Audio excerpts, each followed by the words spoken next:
Welcome to Traders Corner. Joining me, as always, is Garth McKenzie, founder and editor of Traders Corner. Garth, welcome. Hi, Julieta. Garth, tonight is an educational show. We're not going to be discussing any trades that you've taken on the portfolio. And in fact, it's a slight deviation from what the show is all about, which is short-term trading. It's actually about stop losses in long-term portfolios. And I understand the genesis for the idea of tonight's show was an email that you got from one of our viewers. Yes, that's right. You know, we do these educational shows from time to time when it's a public holiday, as is the case today. It's the 1st of May. And a viewer emailed me some time back and said, the next time we do one of these educational shows, would we please have a look at some sort of a methodology to try and implement some kind of stop loss on long-term positions, so that you don't end up being stuck in things that have become a disaster. And I mean, we've got a couple of examples of them here, like Steinhoff is of course one that springs to mind. But you know, these shares that have gone from yesterday's darlings and that have become absolute dogs, how do you avoid you know, being caught up in that? How do you ensure that you still manage to get out while the going is still good and not get stuck when it becomes a disaster? Yeah. And this is not for traders, because, and I think this is one of the questions that long-term investors grapple with quite often when they think, damn it, I should have sold. Because, okay, let's start off with the chart of Steinhoff, and there's 5 shares that you want to look at as examples of where you should have used the stop loss. I mean, look at that chart. You will never get back the peaks of Steinhoff. It will decidedly never go back to 95 Rand a share. No, it never will. I mean, you can see, and the thing is, this was a darling. You can see, look at it from 2009, it just had a nice steady upward trend all the way until the middle of 2016. And then it began to roll over, and there wasn't really too much concern at that point. People thought, oh, well, it's just pulling back. It's had a long, you know, it's had a strong run, it's just correcting. But it got weaker and weaker and progressively weaker and weaker and weaker until eventually, as you can see, it just fell off a cliff late last year and early this year. And this share is down 97% from its peak.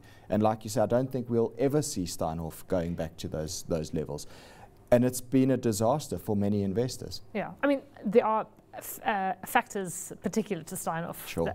So you can't necessarily anticipate fraud, but there was something in the charts telling you all was not well. But it's not just Steinhoff. I mean, let's think of, you've got 4 other shares. Yeah, we've got others. So I mean, these are all sort of yesterday's darlings. EOH Holdings is another one. It had a tremendous run from 2009. It just went up, you know, in a step-like fashion all the way to 2015. 2015-16, it sort of went sideways. But this year and last year, it really has been a tremendous disappointment. And there again, I mean, this is a share that was at 180 Rand at one point in time. It's now down below 50 Rand. It's dropped 75%. You know, you've lost 3/4 of your money on this share from the peak of, you know, a year and a half ago. Now, you could argue both. Okay, Steinhoff's got its problems with fraud and accounting irregularities. EOH has had, you know, tremendous business pressure and also some reputational issues. But what about a company like Mediclinic? Mediclinic, you sort of thought, or MTN actually. Well, okay. We'll do both. We'll do both. MTN at one point was seemingly safe as houses, but then of course they had the Nigeria issue. Yeah, that's right. So MTN also had a very good run through 2009 all the way to 2014, and then began to roll over and got weaker and weaker. And then, and it's funny, but the scandals or the bad news always seems to come out after the share price has already begun to show weakness. And that's the key, and that's what we're going to talk about here, is how do you identify that weakness before it really begins to fall off a cliff. And this one here, again, is down 55% from its peak. It is beginning to base now and recover, and I think fundamentally it looks like it's improving. But again, you know, if you'd held this stock, you've lost half your money from the peak to where it is now. And then Mediclinic and also Woolworths, actually. Yeah, so Mediclinic we look at quickly. Now this one is a little bit different because there was a corporate action which happened in 2016, and that's where you see that big gap to the upside over there on the chart. But nevertheless, even after that, this share price has performed terribly. It's down 50% from its peak. And again, Mediclinic was one of the, you know, the bluest of blue chip kind of companies, hospitals, it's defensive, etc., etc., etc. They went off and did a bunch of acquisitions in the Middle East, or the UAE, should we say, and in Switzerland. Possibly not such great deals in hindsight, and you've seen the results in decline in the share price. And again, if you've been an investor in this stock, you've been very, very disappointed over the last year or two. And then Woolworths is another one. Now, because of the log scale on this graph, it doesn't look terrible, but it is down 40% from its peak. And this is a stock that also had a tremendous run from 2009 all the way to 2015, but it started to weaken since then. And again, you've lost 40% of your money from the peak to where it is now. Okay, so if you're a committed long-term investor and you think of investing in terms of 10 to even 20-year periods, how would you have avoided these kind of losses? What would have signaled you to get out? Okay, so I've got a methodology here which I think works quite well. It's not the holy grail, and I just want to stress that. I mean, there is no holy grail in the markets, but if you're thinking about how to avoid the big disasters, how to stay in stocks when they're strong and ride good, strong stocks that have got good, strong upward momentum, but still manage to get out before it all rolls over, how can you do that? So the methodology that I'm looking at here is a very simple one, and it looks at weekly charts, which is what we've been looking at here. And what you do is you overlay a 50-week moving average and a 25-week moving average onto the chart. Simple, that's all, just those two moving averages. And then the way the methodology works is as follows. If your 25-week moving average moves above your 50-week moving average, then that is a buy signal, right? If your 25-week moving average then begins to turn negative, in other words, it takes a downward slope, then you cut half of your position when that happens. And if the 25-week moving average then crosses below the 50-week moving average, then you sell the other half. Then you're out altogether. Okay. Right. One caveat to this, where I've got a little yellow asterisk on this here, is that if you have a situation where your 25-week moving average begins to turn to the downside, but it hasn't yet crossed underneath the 50-week moving average, turns to the downside and then it begins to turn up again.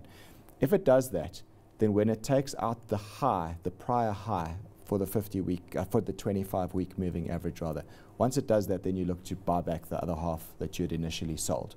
So it will create a little bit of slippage, but it'll certainly keep you out of the big disasters, as we've seen with these stocks that we've mentioned over here. And what we can do now is take this pretty simplistic methodology, and we will then go and have a look at each of these stocks that we've discussed here and see how that would have worked and had you employed this methodology. Okay, so if we start from the way we started at the beginning with Steinhoff. Yeah, so here's Steinhoff. So you got a pretty big buy signal in 2013.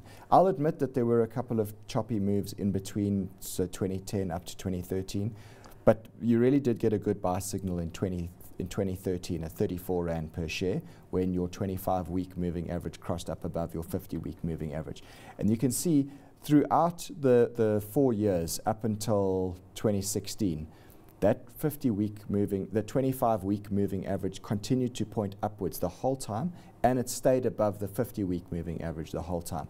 Only in 2016 did it start to falter.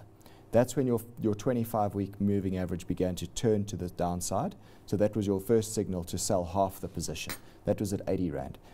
Then by the time the 25-week moving average crossed underneath the 50-week moving average, that was your second sell signal to get out altogether. Yeah. You sold the rest at 70 Rand. And since then, it's never given another buy signal since then. Since that moment onwards, the 25-week moving average has stayed below the 50-week moving average, implying that you don't want to own this stock. Yeah, because I suppose, I mean, it's right for you to bring up where it has been quite choppy and there has been sort of bisections or of the 25 and the 50-week moving average before. I mean, you could say, well, with hindsight, it's very clear you should have sold then. Maybe in 2012, it wasn't necessarily clear if you should buy or sell at that point. Yeah, you got a couple of buy and sell signals back to back, which may have created a little bit of slippage. Look, you wouldn't have really lost money if you had taken all those buy and sell signals. You probably would have come out more or less even at that point. But you did manage to catch the big move from 2013 to 2016. You would have caught a big move where the share price was up nearly 200%. And what about EOH? Yeah, so EOH has been an incredible story in the from 2009. There you can see it actually gave you the first buy signal back at 7.60 Rand in 2009. And since that point onwards, notice how your 50-week moving average pointed up. Your 25-week moving average also continued to point up the whole time. Only in 2015, your 25-week moving average began to turn over for the first time, right? It started to turn lower. And then you got a sell signal on the other half at about 120 Rand a little bit later once your 25-week moving average moved below your 50-week moving average.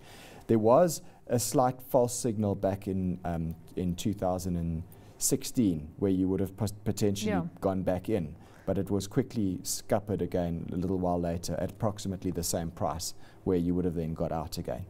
But the point is, since then, since this very big drop to the downside, your 25-week moving average has remained below your 50-week moving average the whole time, and it hasn't crossed back up. So since then, since early 2017, you haven't wanted to own this stock. Is it exactly the same with the other three, so being MTN, Mediclinic and Woolworths? It's similar. So here, MTN gave you a few choppy signals back in 2010, thereabouts. Gave you a buy signal, then it gave you a sell signal a little while later, and another buy signal.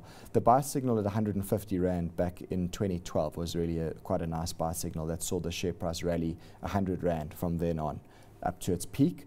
And then it began, your 25-week moving average began to turn over at 215 Rand per share in 2015.